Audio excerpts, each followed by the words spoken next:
everybody, welcome to Age is Just a Number. Thanks for joining us today. Hey, please take a sec real quick and just subscribe to the channel for us and like the video. That just helps us out. And today we are talking about muscle building mistakes. We could say they could be the top ones. There's several of them, but muscle building mistakes that people make in their 40s, their 50s, and beyond.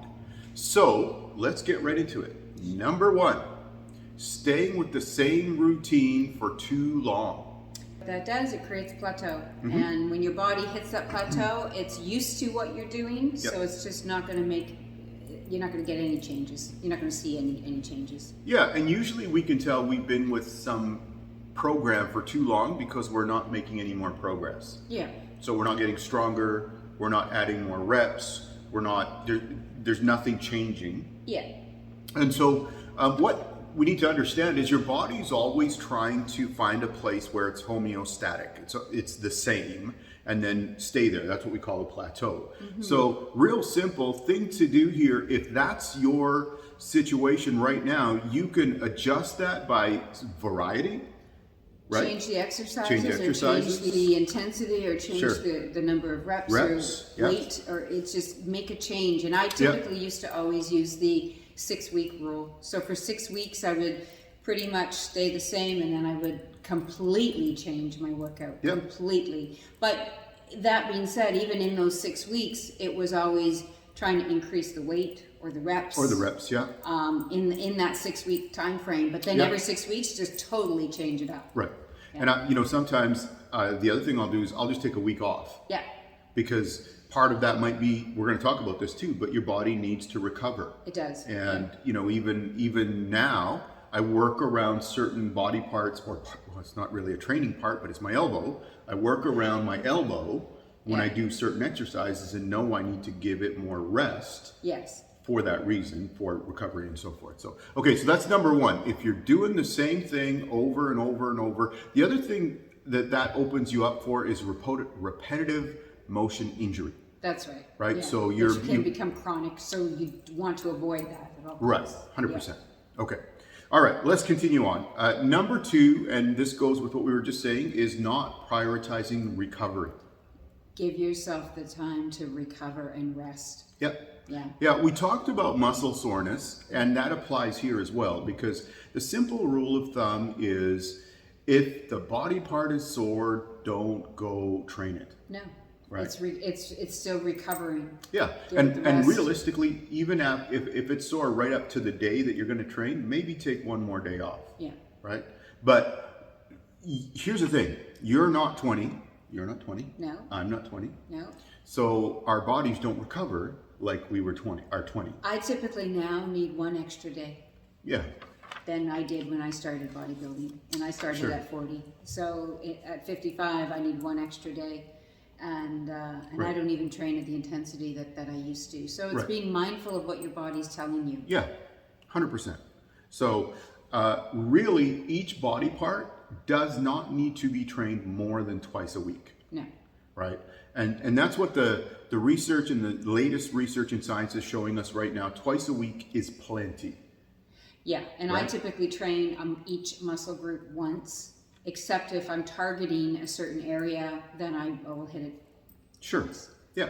And there are times, even for where I'm training and how I'm training, there will be times where I'll cut back to once a week per body part. But you have to build a program that works. So that means, we've talked about coaching and the value of getting a coach and somebody to help build a program around what you're doing and how you can do it. Yeah. Right? So, okay, so number two, make sure you're prioritizing recovery.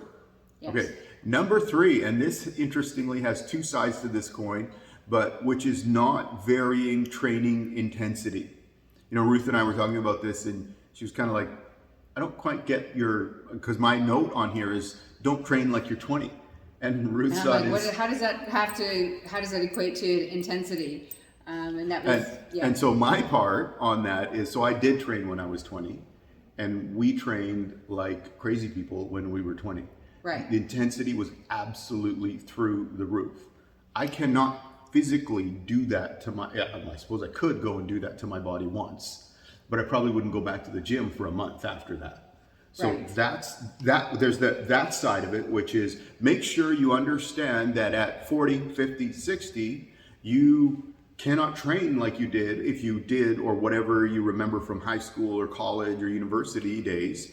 You can't train like that and expect your body to hold together in your 40s and 50s. No, and for me, in my case, I started bodybuilding at age 40, but when I competed in my 40s, I trained at a much, much higher intensity than I do today. Sure. And so even though, you know, that note for you in your 20s doesn't apply to me, but yet when I look back and I'm thinking, how did I grow 4 inches on each quad? Well, that was lactic acid training. That was, 250 reps per set. And I don't do that anymore. And so even then it's like, I wouldn't do that. oh, it worked.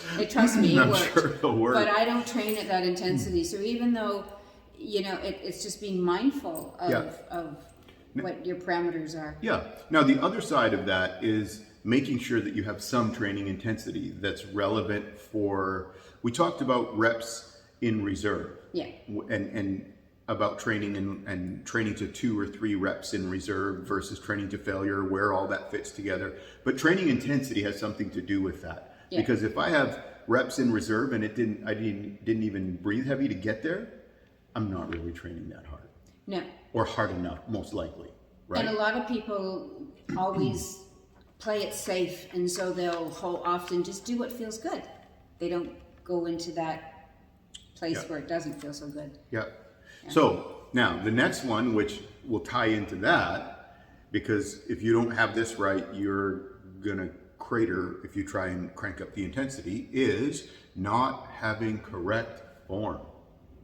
Oh God, Right. It's all about form. Form is so important. I had the luxury of learning from one of the best natural pro bodybuilders, and he was a form Nazi and taught me, look, do proper form. It's not about swing and momentum. It's about using the muscle. And so get yourself into that proper form. And he really drilled into me, good form prevents injury.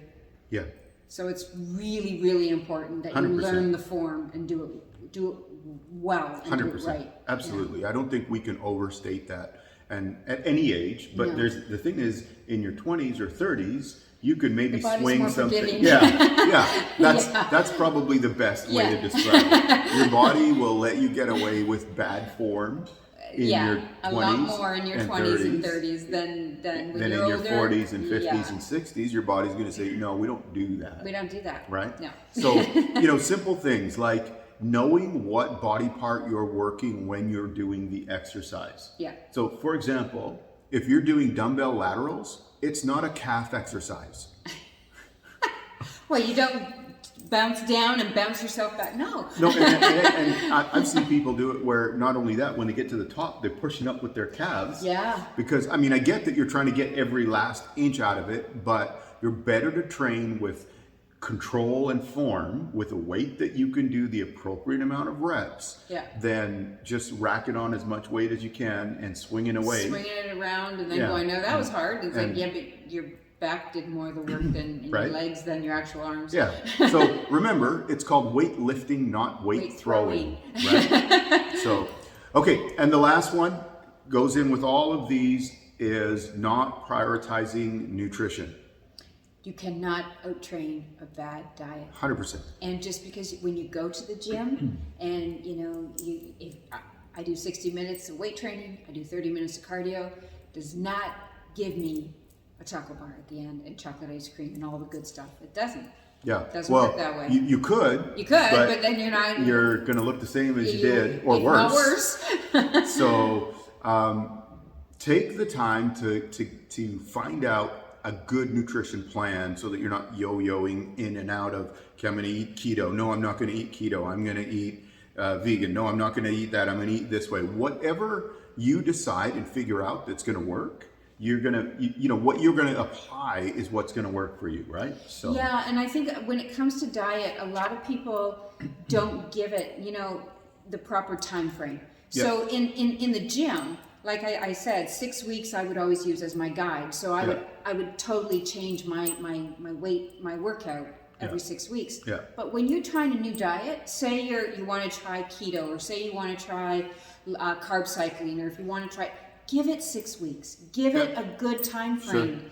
Don't just do it for a week and go, well, that didn't work, and then because your poor body is trying to figure out what you're throwing at it, and consistency is the key. Yeah. So give it a good 4 to 6 weeks. If you don't like how your body is responding to it, then change it. Yeah, I'll give you an example. My nutrition plan right now, it's a balanced nutrition plan, and of course I have a coach, so we have calories, everything's weighed, etc., etc. But when I first started for my first competition, I used to be keto. Right. So when we first did the diet, Matt said, okay, here's what your diet's going to look like. And I remember thinking to myself, this is so much food. Right. Right? Just physically so much food compared to what I was eating on keto. And here's what he said. He said, you're just going to have to let your body adjust. Yeah. Right? And eventually my body adjusted. I love eating the way I eat. People are like, don't you like, or what do you think of having to weigh your food? I love weighing my food. I love the way I get to cook my food and prepare my food. I love going out the door with everything done and ready to go for the day. Yeah. So, but that works for me. You need to figure out what works for you. Yeah. And but give it a fair shake. Yeah. If you try something new. Right. And understand again, we don't. We want to take every advantage that we can, especially as we age, because things are slowing down. We can speed them back up if we do some things. Do it right. Yeah. Make good choices. Right. So thank you for joining us today. If you haven't, please take a sec, subscribe to the channel, like the video, helps us out there. And if you have something in your 40s and 50s and 60s that you say, hey, here's something that I really learned the hard way, or here's something, put it in the comments. We want to know, what about you? What did you find for yourself? And that helps everybody out. So thank you for that, and we'll see you next time. See ya.